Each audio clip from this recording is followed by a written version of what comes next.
In the closing months of the Second World War, the British re-established their control in Greece. They backed a government in which the Greek resistance, Hayam Elas, had virtually no power in spite of the fact that it ran 4/5 of Greece and had widespread support. The British attitude had led to armed conflict with Elas in the streets of Athens. After 6 weeks fighting, British troops crushed the Greek resistance movement. But the amnesty which had been promised never took place. The result was a 2-year drift into civil war.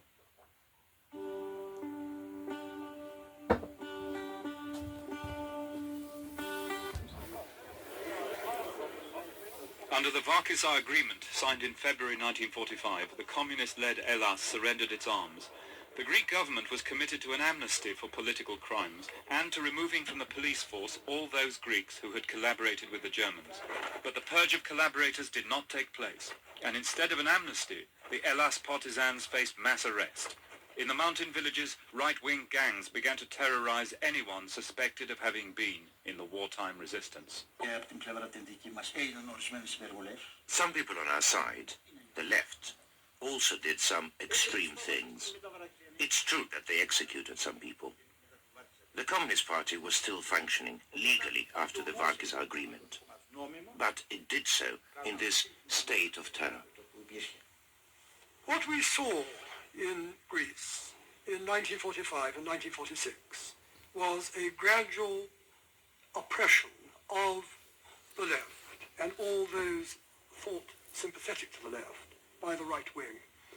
The right wing, being in power, used its power as the gendarmerie was formed and the National Guard was formed to ensure that the membership of the gendarmerie and National Guard was sympathetic to the right rather than the left.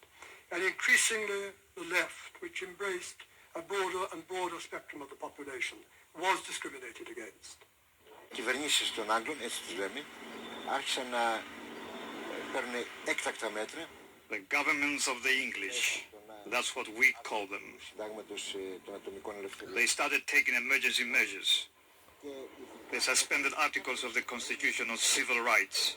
Ειδικά μέτρα, έκτακτα μέτρα. They introduced new decrees and special measures, which meant that the hundreds of former partisans who were arrested could end up going straight to court and then to be executed.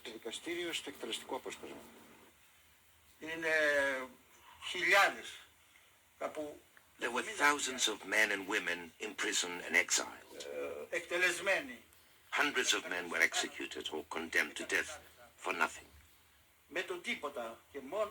The only accusation was that they had belonged to Elas. It was the English who were in charge of this whole business. Meanwhile, in Greece, the government did little to halt the right-wing backlash. By now, 80,000 former Elas partisans were in prison.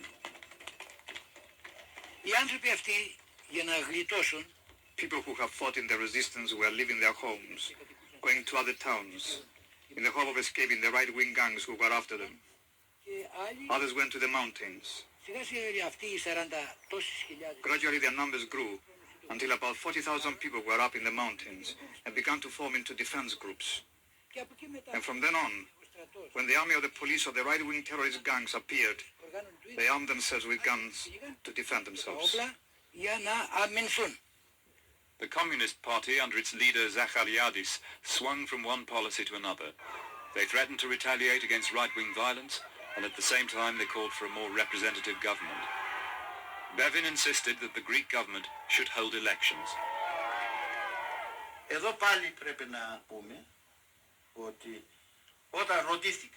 When we asked the communist parties for their opinion on what we should do about the election, the Soviet Union, which was the most powerful, said we should take part.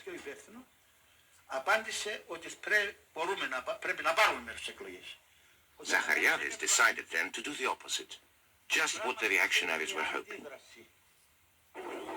In spite of this advice, the Communist Party leadership decided to abstain on the grounds that the election could not possibly be a fair one.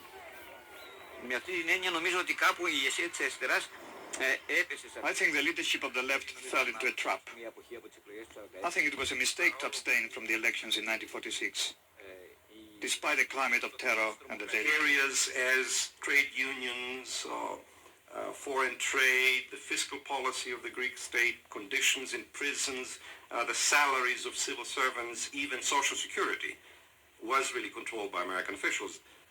Obviously, in the military sector, the control was very, very thorough because the Americans provided not only the equipment but also the economic support for the armed forces, and therefore the Americans had a veto over anything that had to do with the Greek armed forces. Well, the Greek guerrilla effort, which originally we estimated around 7,000 and which never got over 20, was obviously a minority which had been organized and directed from bases in Yugoslavia and Albania and Bulgaria. It was not an indigenous Greek organization. It was the appendage of a communist organization. Η βοήθεια στο Δημοκρατικό στρατό τώρα ήταν βέβαια ελάχιστη και φυσικά The aid the partisan army got was minimal. Of course, it was better than nothing. Throughout this period, there had been a long tactical argument on the partisan side between the army chief, Markos Vafiadis, who favored a guerrilla war, and the Communist Party leader, Zachariadis, who wanted the partisans to switch to conventional tactics. Zachariadis won. Εμένα τον Αύγουστο με καθαίρεσαν από την ηγεσία. In August, I was expelled from the leadership because we had been arguing since 1947 about partisan strategy and tactics. Και η διαφωνία μας βασικά ήταν αυτή. Η στρατηγική η τακτική μας ποια θα πρέπει να είναι. Zachariadis kept insisting that we were an army and so should adopt conventional army tactics. Θα πρέπει να εφαρμόσουμε. And he was saying that at a time when we didn't even have a place to rest our heads. I took the opposite view, that we were a partisan army and that one day we might become a regular army, but at that time we certainly weren't. That was our difference. Αυτή ήταν η διαφορά μας. Για μένα, κακώς. Για μένα δηλαδή προσωπικά το λέω. I think the leadership handled this issue very badly. It happened while we were right in the midst of the struggle. It really shouldn't have happened. And I think it was one of the main reasons why we were defeated later. In the daytime, we rested and slept. As soon as it got dark, we went down the mountain and worked through the night building defenses. One evening, we'd gone to camouflage them, and an officer came and told us to go back up the mountain. We did, and as daylight broke, the smoke and the bombs started. Bam, boom, smoke everywhere.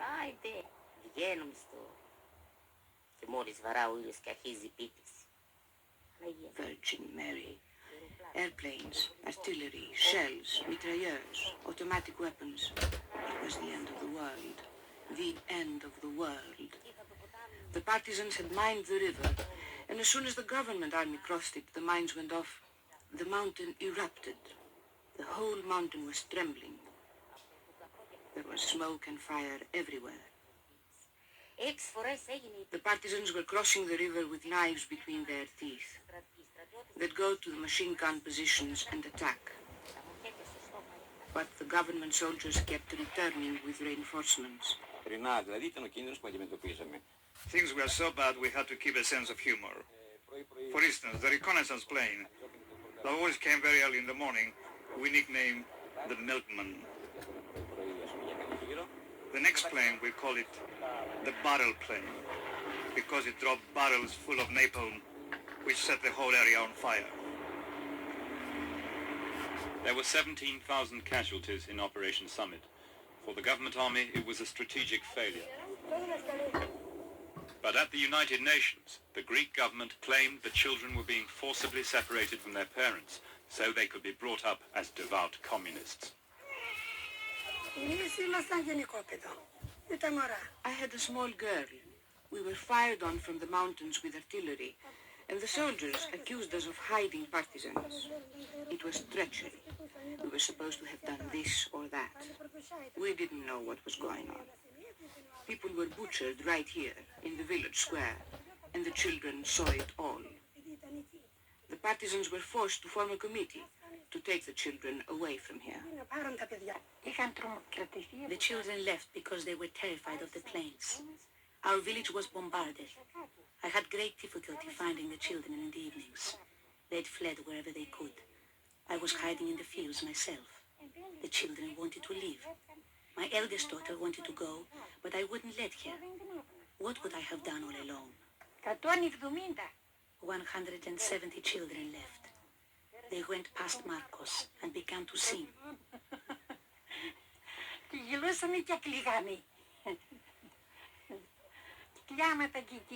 We were laughing and crying at the same time. We cried to see so many children leaving.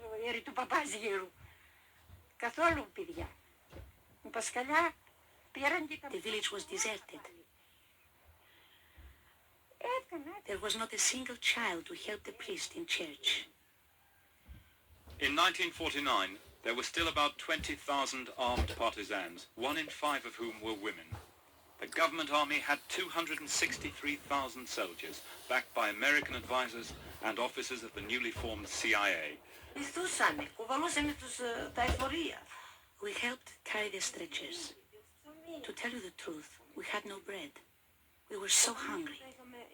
It was very foggy and pouring with rain, and we were told to go and collect an injured government army officer who was still alive. But as we approached him, what happened? He started to fire at us. The officer, firing at us. I was with 2 partisan women, one of whom was called Flora. We decided to lie down, but the officer still kept firing at us. So we threw stones at him. 2 of us had Bren guns. It was such a muddle in all the folk. Government soldiers on one side of us, partisans on the other.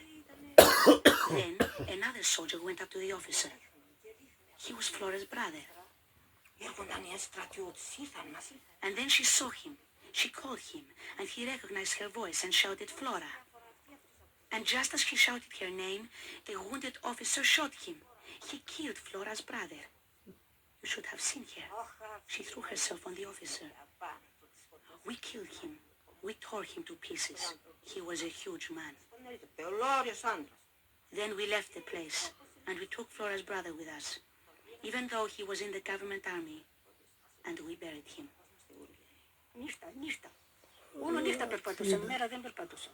It was night time. We always walked at night, because in the day we would get fired at.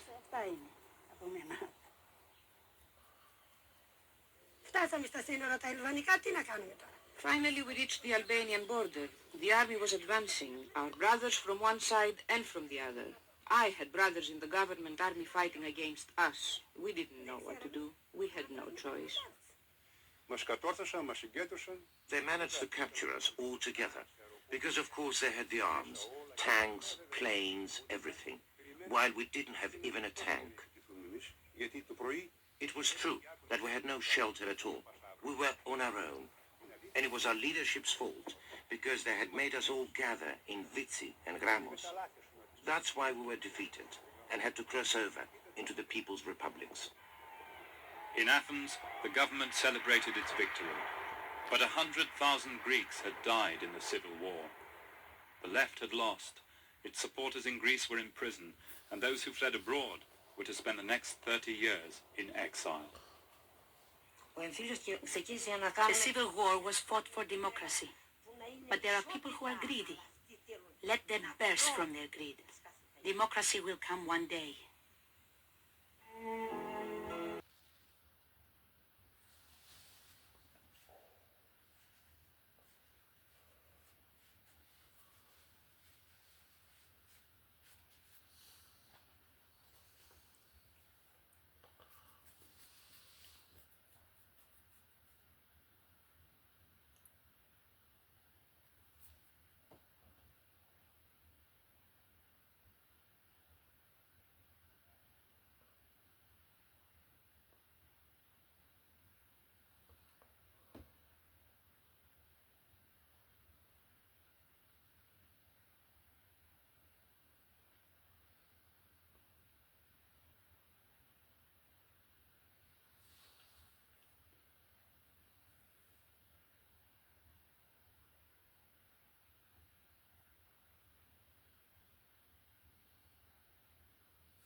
tragedies of the troubled situation in Athens has been the virtual stopping of supplies so sorely needed by the population. In the words of Mr. Churchill during his memorable speech at the all-party conference in the Greek capital, "We came with good hearts and full hands." But while the fratricidal strife between rival factions continues, work has now almost ceased on unloading our supply ships in the port of Piraeus. Meanwhile, in the city itself, men of a British airborne unit occupying a rooftop position fire down into the streets to prevent movement of Alas forces. The ancient buildings hold sudden death, for the Greek warriors against whom General Scobie's forces have so regretfully had to take up arms learned guerrilla warfare in a hard school when they were fighting against their German oppressors.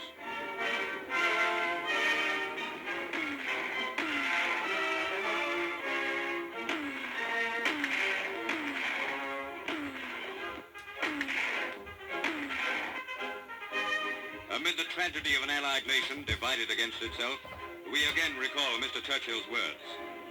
Now that these things have happened, he said, we are bound in honor to bring the matter to a good conclusion.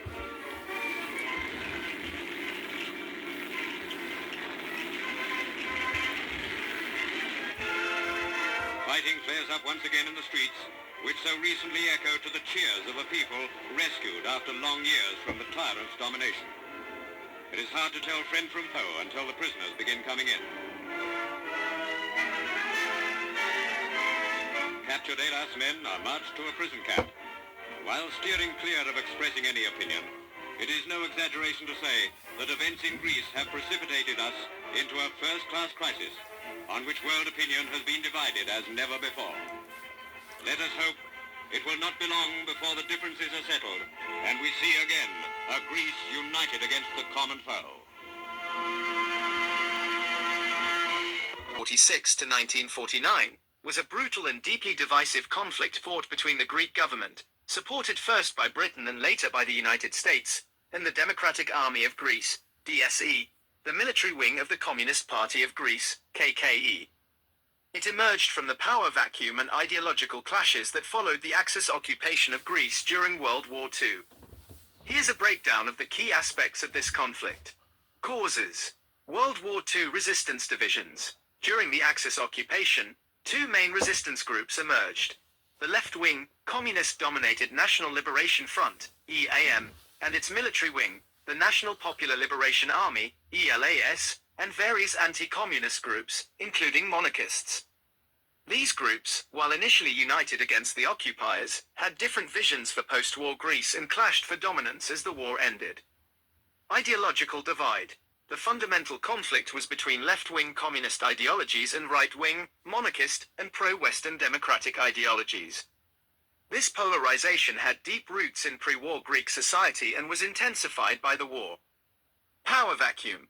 With the withdrawal of the Axis forces, a power vacuum emerged, leading to a struggle for control of the country.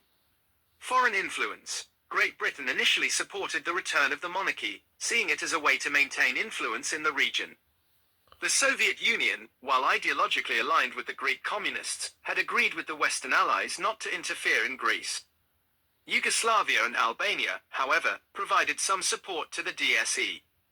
The Decembriana, December events, 1944.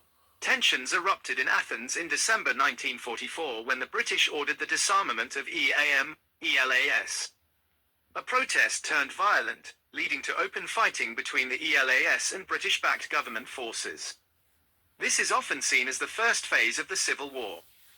Breakdown of the Varkiza Agreement, 1945. A fragile peace was established with the Varkiza Agreement, where ELAS agreed to disarm in exchange for amnesty.